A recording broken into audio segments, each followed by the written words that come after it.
the same way with the church. Our church will be 105 years old this year.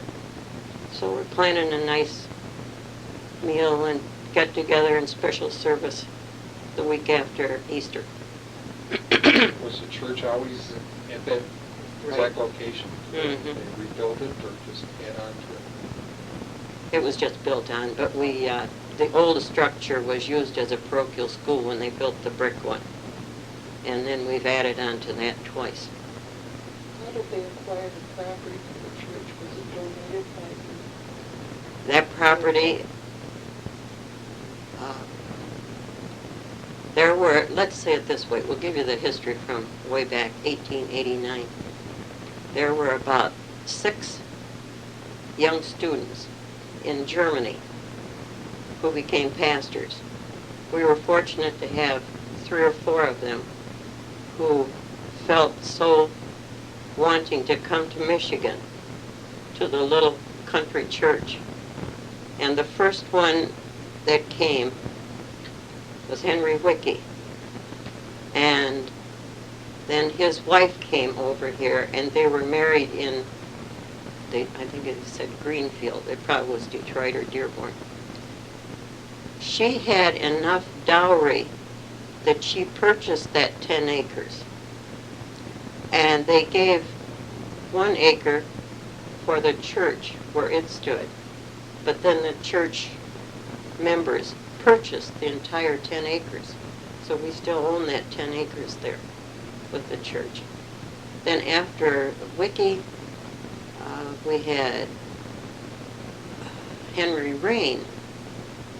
And then we had a Henry Ellenberger, who was in Baltimore, Maryland.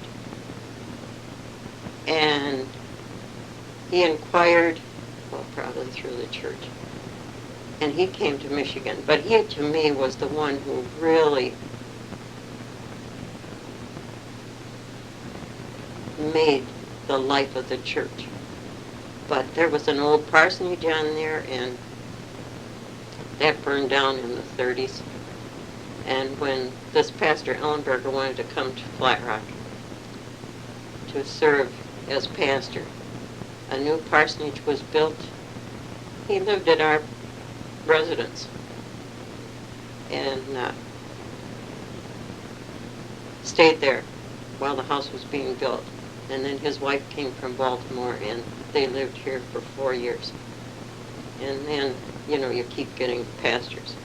You see, and then all the way through that, my dear people, I was organist at that church. I started when I was 15, when Schisler's from New Boston, Pastor Schisler came here. It was the Missouri Synod at that time. And I became organist at the time he was out here. And I served there until 2 years ago, when I retired. See, I got that beautiful clock as a retirement gift from the congregation. But, you lived the church life. The church was, and I can remember of the pastor Miller asking me to do a history for the church. So I had a number of people that, we got together like we're now talking, and oh my gosh, but they didn't tell us about the life of that church. It's beautiful. How the pastor had a garden, and in between the garden, at Easter time, he'd have an Easter egg hunt with all the children, and at Christmas time, you got an apple and an orange and a little bag of candy, and you were thrilled to pick with it. That was your life. The church was your main interest. Yep. Sounds like you know just about everything about the church. Are there any You other betcha. interesting stories about how the church developed and the church life? Yes. We had, because of all the majority of the families being German, and we're from Germany, the German language was used in our church. Gosh, I can remember going to church and you didn't know a darn thing about what was being said because our people used English at home, but the preacher was doing everything in German, but you were told to sit, so you sat there for the whole hour. That language continued up until 1940.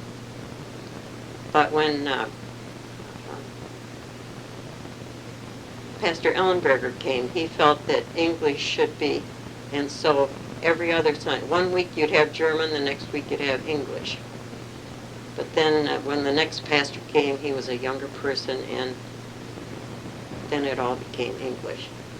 But then he knew enough German that he had all of the records from the church translated from German into English so that we could follow through with all the names and the dates and everything. And I'll tell you, that was tremendous.